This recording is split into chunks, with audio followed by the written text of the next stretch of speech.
तो चलिए फ्रेंड, आज मैं एक बहुत यूनिक टॉपिक के साथ आया हूं जिसमें हम लोग डिस्कस करने वाले हैं कि टरबाइन हीट रेट यानी कि THR बाय HMBD यानी कि HMBD यानी कि heat and mass balance diagram की मदद से कैसे हम लोग टरबाइन का जो हीट रेट है उसको कैलकुलेट करेंगे।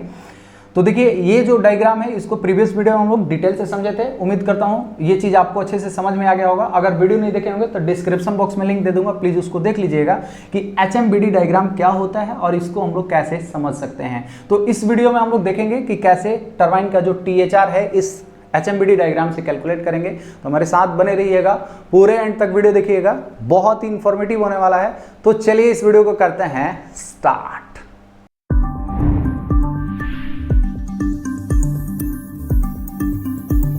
तो चलिए फ्रेंड, अभी हम लोग टरबाइन का जो हीट रेट है वो इस HMBD डायग्राम की मदद से कैलकुलेट करते हैं। तो देखिए, पहले हीट रेट क्या होता है। तो देखिए, हीट रेट की अगर बात करें तो इसका मतलब यही होता है कि एक टरबाइन को 1 किलोवाट पावर जनरेट करने के लिए कितना हीट इनपुट करवाना पड़ रहा है, यानी कि कितना हीट देना पड़ रहा है। जनरली अगर डिजाइन की बात करें तो हमारा जो टरबाइन है वो 860 किलो कैलोरी में 1 किलोवाट पावर जनरेट करना चाहिए। जैसे कि हम लोग जानते हैं ना कि 860 किलो कैलोरी जो है वो 1 किलोवाट आवर के बराबर होता है, लेकिन एक्चुअल में हमारा जो टरबाइन है वो इतना हीट पर 1 किलोवाट पावर जनरेट नहीं करता है। तो वो कितना हीट लेता है पर किलोवाट पावर जनरेट करने के लिए, उसको हम लोग कैसे कैलकुलेट करेंगे इस HMBD से, वही हम लोग समझने वाले हैं। तो देखिए, इस HMBD डायग्राम में हर एक जगह पे ये डाटा दिया हुआ है। जैसे कि यहाँ पे हमारा स्टीम इनलेट हो रहा है, उसका ये प्रेशर हो गया, ये इसका टेम्परेचर हो गया, और इस प्रेशर टेम्परेचर पे इसका एंथैल्पी है, और ये हमारा जो फ्लो है, स्टीम कितना टन से हमारा फ्लो हो रहा है, यानी कि ये TPH में है, 76.50 TPH है।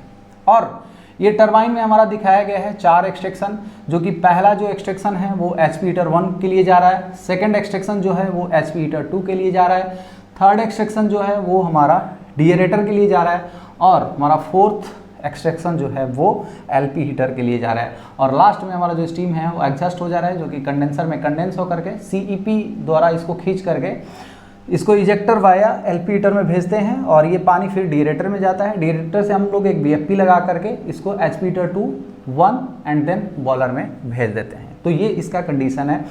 तो मैं सबसे पहले जब एक वीडियो बनाया था टरबाइन हीट रेट कैसे कैलकुलेट करते हैं, तो उस वीडियो में हम लोग देखे थे बहुत ही सिंपल सा एक फार्मूला होता है, जिस फार्मूला के मदद से हम लोग THR कैलकुलेट किए थे। उसके लिए हम लोग क्या करते हैं कि हमारा जो MS है यानी कि मास ऑफ स्टीम है, इनटू कर देंगे HS माइनस HW और डिवाइड कर देंगे पावर जनरेशन। ठीक है, ये बहुत ही सिंपल सा फॉर्मूला था, और इस फार्मूला की मदद से हम लोग कैलकुलेट भी किए थे। तो इसको कैसे आप कैलकुलेट कर सकते हैं, तो देखिए, इस कंडीशन में हमारा जो MS है, मास फ्लो है, वो कितना है, तो 76.50 है।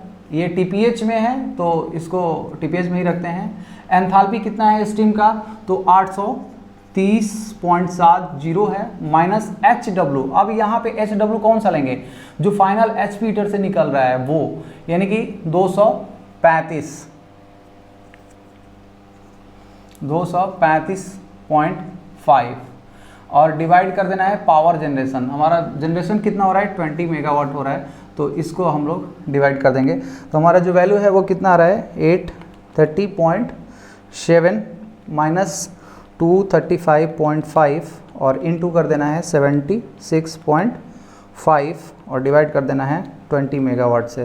तो ये 2276 के करीब में आ रहा है, 2276 किलो कैलोरी पर किलोवाट आवर। यानी कि यहाँ पे हमारा जो हीट लग रहा है वो 2276 किलो कैलोरी लग रहा है 1 किलोवाट पावर जनरेट करने के लिए, जबकि डिजाइन हमारा कितना है, 860 का है। तो यहाँ पे आप टरबाइन का जो एफिशिएंसी है वो भी निकाल सकते हैं। तो 860 होना चाहिए, लेकिन देख कितना रहे हैं, 76 इंटू 100 कर देंगे, तो यहाँ से आपका जो एफिशिएंसी है वो भी निकल के आ जाएगा। 860 डिवाइड 2276 इंटू 100 कर देंगे, तो हमारा 37.37.7 % टरबाइन का तो खैर ये अलग चीज़ हो गया। अब हम लोग देखेंगे कि ये जो हमारा हीट रेट यहाँ पे हम लोग कैलकुलेट किए हैं उसको इस HMBD डायग्राम से कैसे कैलकुलेट करेंगे। तो देखिए इसको कैलकुलेट करने का बहुत ही सिंपल सा तरीका है। यहाँ पे हम लोग क्या किए कि फाइनली हम लोग जो हीट मिल रहा है और जो हम लोग टरबाइन को जो हीट दे रहे हैं उसका डिफरेंस कर दिए और फ्लो ले लिए। तो यहाँ पे हम लोग कैसे कैलकुलेट करेंगे, तो इसका मतलब क्या है कि हमारा इनपुट में हीट कितना दे रहे हैं और यहाँ से हम लोग जो स्टीम है उसका टोटल हीट कितना यूटिलाइज किए। तो यहाँ पे टोटल हीट जो यूटिलाइज किए, जो एक्सट्रैक्शन किए, तो फाइनली हमें आउटपुट क्या मिला, जो वाटर है उसका टेम्परेचर बढ़ाए। जो भी हम लोग एक्सट्रैक्शन कर रहे हैं उसका आउटपुट क्या है कि हमें वाटर का टेम्परेचर बढ़ाना है बॉयलर इनलेट से पहले। तो हमारा ये कितना बढ़ा दिया 235। तो किससे बढ़ाया, तो जो हम लोग स्टीम निकाले हैं उससे बढ़ाया। तो एक चीज़ हम लोग कर सकते हैं कि जो हम लोग स्टीम निकाल रहे हैं उसका पैरामीटर ले लें तो भी हम लोग निकाल सकते हैं, क्योंकि हम लोग जितना स्टीम का हीट निकाले हैं उतना ही हम लोग यहाँ पे ट्रांसफ़र कर रहे हैं। तो आप यहाँ का पैरामीटर ये वाला ना लेकर के हम लोग ये वाला जो पैरामीटर है इसकी मदद से कैलकुलेट करेंगे। तो चलिए देखते हैं हम लोग इसको कैसे कैलकुलेट करते हैं। तो देखिए अभी हम लोग HMBD से कैसे इसका जो हीट रेट है उसको कैलकुलेट करेंगे उसको हम लोग देखते हैं। तो देखिए टरबाइन हीट रेट यहाँ पे कैलकुलेट करने के लिए हम लोग क्या करेंगे कि जो हम लोग यहाँ पे हीट इनपुट कर रहे हैं तो इसका हम लोग क्या लेंगे, तो पहले Q इंटू HS यानी कि एंथैल्पी जो है वो इनपुट जो हो रहा है उसका। तो डायरेक्ट मैं इसको लिख ही देता हूँ। तो हमारा एंथैल्पी कितना है, Q कितना है 76.50 इंटू एंथैल्पी कितना है तो 830.7 है। यानी कि टोटल हीट हम लोग इतना टरबाइन को दे रहे हैं, लेकिन इसमें से हम लोग क्या क्या माइनस कर रहे हैं, यानी कि क्या क्या हम लोग एक्सट्रैक्शन कर रहे हैं। तो देखिए यहाँ पे हम लोग फर्स्ट एक्सेप्शन में 5.7 TPH से स्टीम को एक्सट्रैक्ट कर रहे हैं जिसका एंथैल्पी कितना है 768.24।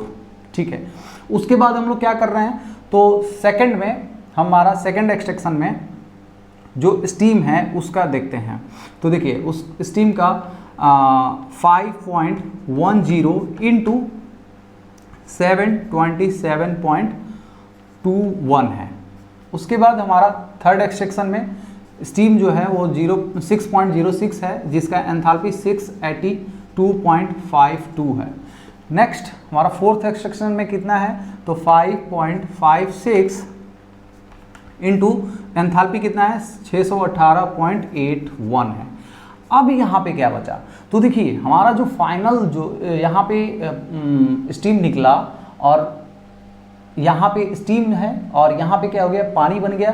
तो ये तो जो कंडेंसर लॉसेस है उसको एज्यूम नहीं करेंगे, यानी कि इसका हीट हम लोग एज्यूम नहीं करते क्योंकि इसको तो हम लोग डायरेक्टली रिजेक्ट कर दिए, इसका हीट को रिजेक्ट कर दिए। लेकिन जो यहाँ पे पानी बचा है बना है, यानी कि जो हमारा ये पानी है जिसका फ्लो कितना है 59.9 है और इसका टेम्परेचर इतना है, तो इसके पास तो हीट है क्योंकि यहाँ पे हम लोग क्या कर रहे हैं टोटल पानी का टेम्परेचर ले रहे हैं। तो ये जो हमारा फ्लो है और ये जो टेम्परेचर है इससे मल्टीप्लाई कर देंगे, यानी कि एंथैल्पी यहाँ पे एंथैल्पी हो गया और यहाँ पे फ्लो हो गया, इसको भी हम लोग करेंगे। तो यहाँ पे 59.9 फ्लो है और इनटू एंथैल्पी कितना है तो 47.30। अब इसको डिवाइड किससे करना है, जैसे हम लोग इसमें भी जनरेशन से किए थे तो यहाँ पे भी आपको जनरेशन से कर देना है। तो इसको हम लोग कैलकुलेट करके एक बार देख लेते हैं। 76.5 इंटू 830.7, तो इसको मैं सेपरेट लिख देता हूँ। ये कितना है 63548.55। अब माइनस ये वाला जो है सबको एकदम कर लेते हैं। तो देखिए 5.76 into 768.24 plus 5.10 into 727.21 plus 6.06 into 682.52 plus 5.56 into 618.81 plus 59.90 into 47.30, इसके बाद ब्रैकेट क्लोज, और इसका जो वैल्यू आ रहा है वो 18543.7 और डिवाइड कर देना है 20 से, और इसमें से डायरेक्ट माइनस कर देता हूँ 63548.55, तो ये कितना आ रहा है, और ये आ रहा है 45,004.79 और डिवाइड 20 कर दीजिए, तो ये 2250 आ रहा है। यहाँ पे मैं लिख दे रहा हूँ 2250 किलो कैलोरी पर किलोवाट आवर।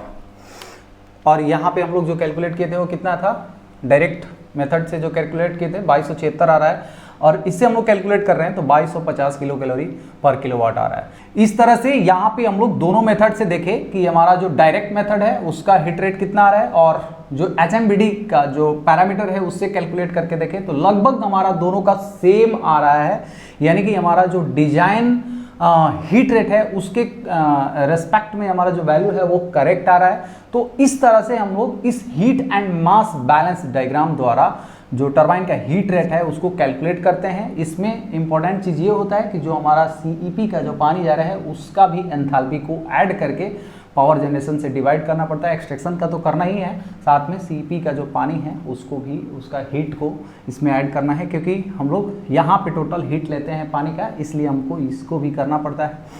तो ये था एक छोटा सा वीडियो। उम्मीद करता हूँ इस वीडियो से आपको क्लियरली समझ में आ गया होगा कि HMBD की मदद से कैसे हम लोग टरबाइन का जो हीट रेट है उसको कैलकुलेट करते हैं। और यहाँ से एफिशिएंसी का वही फार्मूला 860 डिवाइड 2250 करेंगे तो 37.89 जो भी है परसेंटेज आ जाएगा। तो इस तरह से हम लोग टरबाइन का जो हीट रेट है और एफिशिएंसी है इस HMBD से कैलकुलेट कर लिए। उम्मीद करता हूँ ये वीडियो आप लोग अच्छे से समझ में आ गया होगा। अगर मेरा वीडियो आप लोग को अच्छा लगा, इन्फॉर्मेटिव लगा, तो प्लीज़ मेरे वीडियो को लाइक कर दीजिए। अगर मेरे चैनल पर अपन डिस्कशन में नए हैं तो प्लीज़ मेरे चैनल को सब्सक्राइब कर दीजिए। तो चलिए friends, thank you so much.